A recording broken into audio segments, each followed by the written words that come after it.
Shalom. Welcome to Light to the Nations.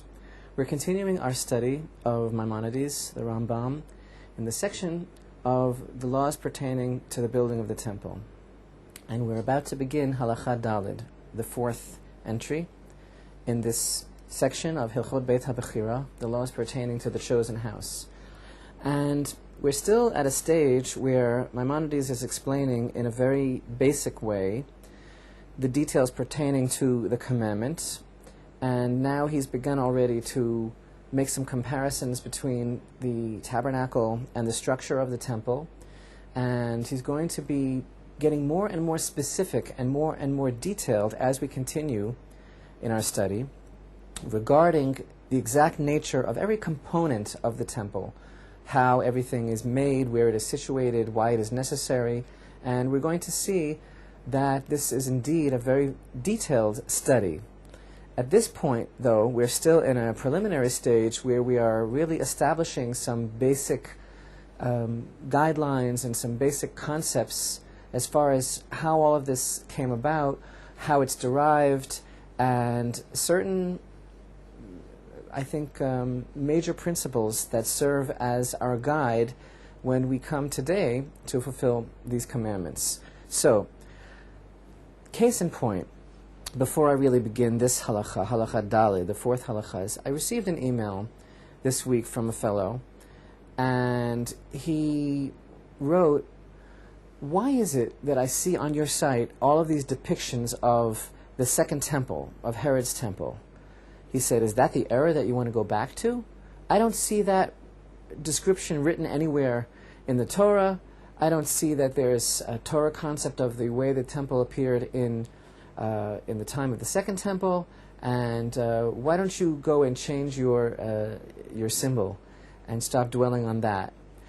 And actually, what we are about to learn today is precisely addressing that particular issue. And the way that I would like to answer this man, firstly, is, well, when you say you don't see in the Torah any description of the temple as being along the lines of the second temple, I would like to say, what do you mean by the Torah? And this, of course, is directly related to a previous program where we discussed the intense and inexorable relationship between the Tanakh, the written Torah, and the oral tradition. The reason that I say this is because, yes, in the Book of Kings, we have a very specific description of the temple that Solomon built. Now, in the book of Ezekiel, we have also an exceedingly specific description of the future temple, which was given over to Ezekiel to comprehend in a vision. But we know that the second temple was in some ways like the first temple, and perhaps we're going to see in some ways like that vision of Ezekiel. And yet, and I'll address myself to my friend also who wrote this letter, when we talk about the commandment which the Jewish people have today, God willing, today, right now, we're ready to rebuild the temple. What is the structure of that temple? The temple which I now am obligated to build, and you now are obligated to build together with us. Is it based along the lines of the first temple?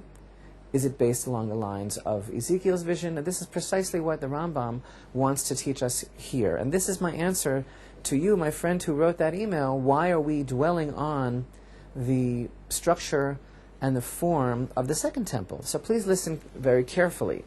And this is Maimonides' Halacha Dalid in Hilchot Beit HaBechira, the laws of the chosen house. He writes, "Binyan Shabana Shlomo Kvar Mefurash B'Melachim." The temple which Solomon established is already explained in the book of Kings, and of course that is the verses which you can find in the first book of Kings, beginning with the 6th chapter. And then Maimonides continues and tells us, "V'chein binyan ha'atid lehibanot, afal pi shehu katuv b'Yechezkel eino mefurash u'mevuar." And he writes, just as the temple of Solomon is already explained beginning in the 6th chapter of the book of Kings, so too the future temple, which is destined to be built, is explained in the book of Ezekiel. However, Maimonides adds these words, even though it is not readily understood and explained. And what does he mean by that? What does he mean by that? And then he continues, we'll just finish. Va'anshe bayit sheni, and the people of the second temple, kishabanu b'yimei Ezra, when the builders of the second temple returned from exile and built the second temple, began to build the second temple, banuhu kibinyan Shlomo, they built it along the lines of the structure of Solomon, ume'ein devarim hamufurashim b'Yechezkel, and slightly also like or similar to some of the things that are explained in Ezekiel. So, here we have some very basic concepts in our understanding of the tradition of the structure of the temple in every generation. And I would say that one of the most important things that we can understand, first of all, is the very significant and central role that is played by a verse that you may not be familiar with here in the Tanakh, in Divrei Hayamim, in the first book of Chronicles. I'm reading at the moment in the 28th chapter of the first book of Chronicles, where we have a review of the materials that were used by Solomon to build the first temple. And I look at verse 11 in Chronicles 1, chapter 28. Then David gave to Shlomo his son the pattern of the porch, of its houses, and of its treasuries, and of its upper chambers, and of its inner rooms, and of the place of the ark with its covering, and the pattern of all that he had by the Spirit, of the courts of the house of the Lord, and of all the chambers round about. Now look, go down here in Divrei Hayamim in 1 Chronicles chapter 28, go down to verse 19. This is a very important verse. It says, all this, said he, is put in writing by the hand of the Lord, who instructed me, all the works of this pattern. Hakol bichtav miyad Hashem alai, hiskil kol malachot hatavnit. Again, all this, said David to Solomon, is put in writing by the hand of the Lord who instructed me all the works of this pattern. What is this verse coming to teach us? Continuing, and David said to Solomon his son, be strong and of good courage, and do it. Do not fear or be dismayed. This verse in Chronicles 1, chapter 28, verse 19, is teaching us a monumental concept. It's teaching us that there is a very, very ancient part of the Torah. It's actually referred to by our sages as a scroll. It's called Megillat HaMikdash, the scroll of the temple. And this part of the Torah is a part of the living oral Torah, which actually was given over to Moses at the Sinai revelation, just as we have explained all of the traditions, the explanations, the details of how the commandments are to be fulfilled was given over by the Holy One, blessed be Himself, to Moshe Rabbeinu, to Moses on Mount Sinai. So too, a blueprint for the temple was actually given over to Moses at the Sinai revelation. And this document, as it were, is referred to as the temple scroll. And this is an amazing tradition which teaches us that there is a set pattern which was determined by the divine will from the very beginning of time and included in the Torah. And this pattern is really the source of all of the dimensions. And we have a reference to this temple scroll in the Midrash on the first book of Chronicles. And the Midrash says the following.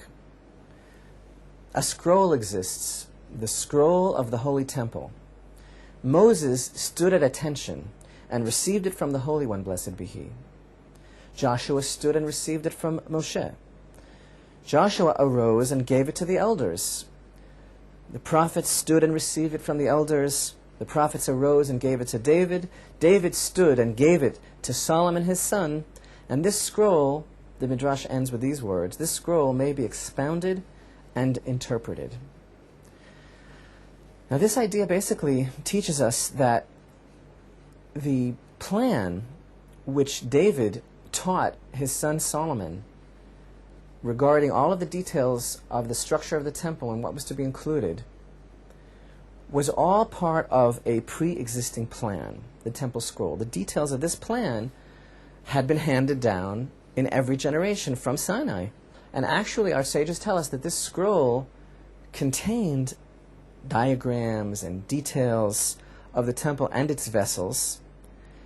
And in that way, actually, when David taught Solomon about the temple, he was really only instructing him in something that he had already received himself, that had been passed down to him from earlier generations. So Solomon really did not make any innovation, as it were, on his own initiative, but everything was included in this document, in this pre-existing plan. And what's also important for us to understand in this scenario is that not only does the temple scroll include the basic criteria, the basic requirements of what has to be included.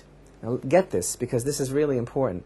Not only does the temple scroll include the basic necessities of the temple, but the temple scroll also includes the variables, the contingencies of what can be changed.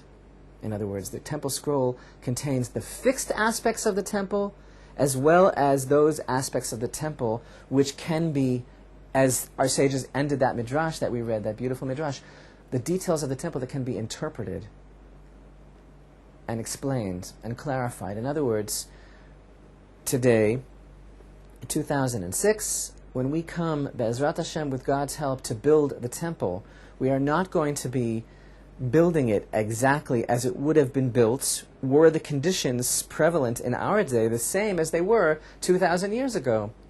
Rather, we are able to utilize all of the technology and all of the innovations that have been given to us throughout the generations for the service of God and for the building of the temple. And that is really, on one level, the deepest understanding of what our sages are telling us with this incredible thought of the temple scroll, that there are aspects of the temple building that must be included in every generation that is coming to build the temple. There are certain details that must be part of the pattern because it's a divine pattern. And if you don't have those details, and again, we're going to be learning in detail about what that is. What is the temple? What parts of it are intrinsically imperative in order for it to be considered the house of God? And what aspects of that building and of every detail pertaining to the building, the service, the vessels, what aspects of those details can be changed in accordance with the particular circumstances that we may have today? And of course, all of this should bring to your mind immediately basic situations relating to science and technology, air conditioning, refrigeration, computerization, and all those things that you might have been asking yourself, can they be included in the temple were we to build the temple today? Or must we pretend that nothing has changed in all of these years? And the answer is a resounding yes, that according to the basic concept of the temple scroll, there is room within that whole presentation. There is room for movements, for, if you were, progress, in that we certainly can utilize all of the technological innovations, etc., for the building of the temple as well. This would certainly be one aspect of the temple scroll. But I digress. I always get excited when I'm talking about the temple scroll. But just again, to emphasize to you what it is that we are trying to say here, that our sages essentially are emphasizing that Solomon, when he built the temple, and he built it according to the temple scroll that was given to him by his father, those instructions that were given to him by his father, King David.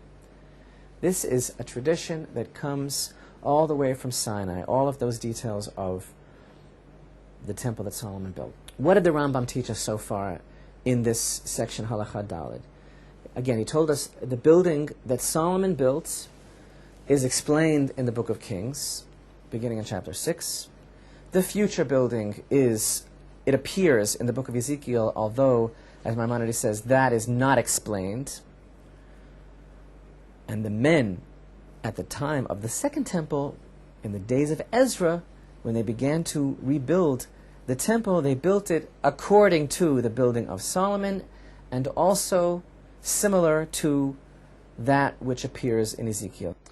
It's important for us to understand that the vision which the prophet Ezekiel sees in the latter part of the book of the future temple is not only difficult for us to understand, but actually incomprehensible. Because first of all, he saw a structure so large that merely to incorporate it today in Jerusalem, it would basically require vast topographical changes just to accommodate the structure. It would really just about occupy the whole city of Jerusalem.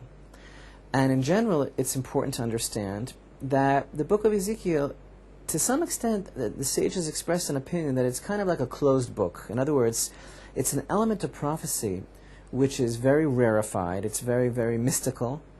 And we, in these generations, and Maimonides said it about his own generation, and in fact the sages of Israel said it about their generation in the time of the Talmud, when they were truly perceptive and great intellects and very spiritually high, they've all said that we do not have the capacity, the intellectual, or if you'd call it spiritual capacity, to understand what it was exactly that Ezekiel was talking about. Thus, we have an opinion that Ezekiel is indeed such a closed book, in fact, that there was an opinion in the Talmud that perhaps it was not even going to be recorded for posterity. It was not even going to be included until one particular sage, a very great sage, Rabbi Hanina ben Chizkiah, he came and expounded, he partially explained the meaning of many of these prophecies. This is a discussion that appears in the Talmud in Tractate Shabbat, and because of the efforts of Rabbi Hanina ben Chizkiah,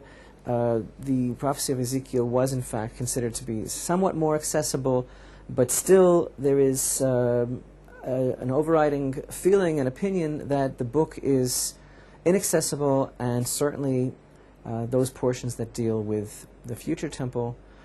And actually, in this light, in the understanding of how the book of Ezekiel is such an enigmatic thing to us, and something that is a little bit or very much beyond our perception, so too there's another Talmudic discussion, this one in Tractate Menachot, that applies to the dedication sacrifices that are described in chapter 45 of the book of Ezekiel. And this is again something very, very difficult to understand.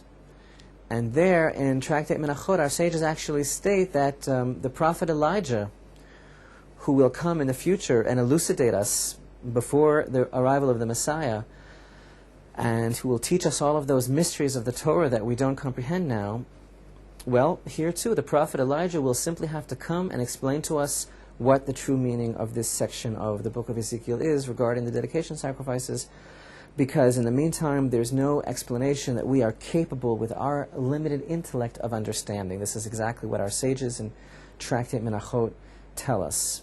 But again, in spite of this kind of aspect of uncertainty relating to the elements of prophetic revelation that we don't yet understand the book of Ezekiel, still, the book of Ezekiel's display or portrayal of the temple is in itself a part of a teaching that he received from earlier prophets.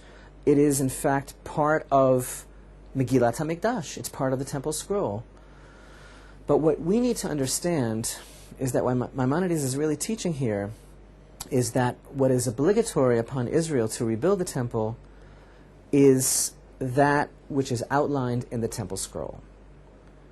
And that is the mitzvah of rebuilding, not according to Ezekiel specifically, but according to the basic guidelines of the temple scroll, which of course are those aspects that were included in the first temple, and then again, those aspects that were readily understood from Ezekiel's vision that were included in the second temple.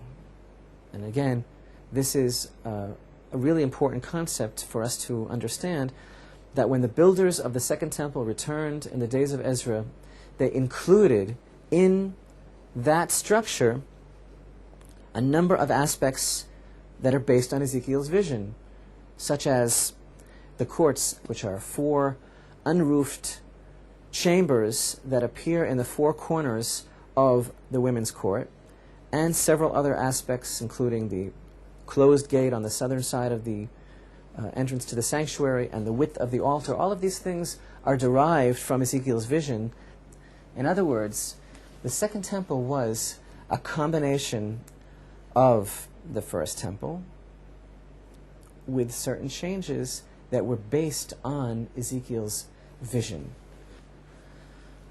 So, again, the answer to the question which we began with, if you recall, first of all, he said, I don't see in the Torah a description of a temple according to the second temple. And I said, well, what do you consider the Torah? Because the Mishnah in Tractate Midot is actually the blueprint of the second temple. And there are those opinions that maintain that Tractate Midot, which means attributes, the attributes of the temple, is actually a remnant of the temple scroll. And Maimonides, the same Maimonides, in his introduction to Tractate Midot of the Mishnah, explains to us that the whole reason that this tractate was recorded is so that when the time comes to rebuild the temple, we will be rebuilding it according to the dimensions, the structure, the attributes, the properties of the second temple, because it's those details that are binding upon all of Israel to rebuild.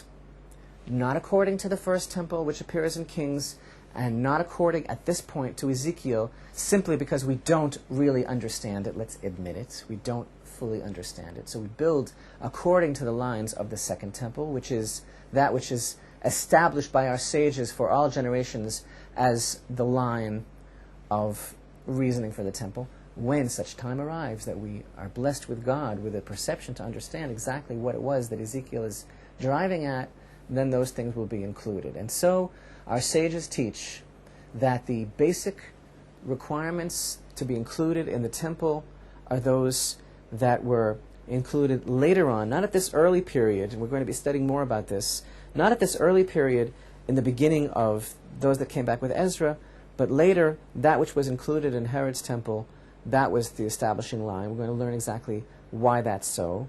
And so, really, the oral tradition of the Torah does teach us that it is the dimensions, the properties of the second temple that are really the guiding light for the rebuilding of the temple, and that is why you will find that a great deal of the research and the representation that we give you in the Temple Institute is based along the lines of the second temple. We're going to be returning to this in greater detail, and we need also to understand many of the innovations that were included in Solomon's temple that didn't reappear in the second temple. Why is that? Solomon's temple was totally different in many ways than the first temple. We're going to be understanding all of that and hopefully shedding more and more light on the subject of the temple, because after all, the temple ultimately is all about light, the light of the divine presence returning to the world, the light to Israel and the light to the nations.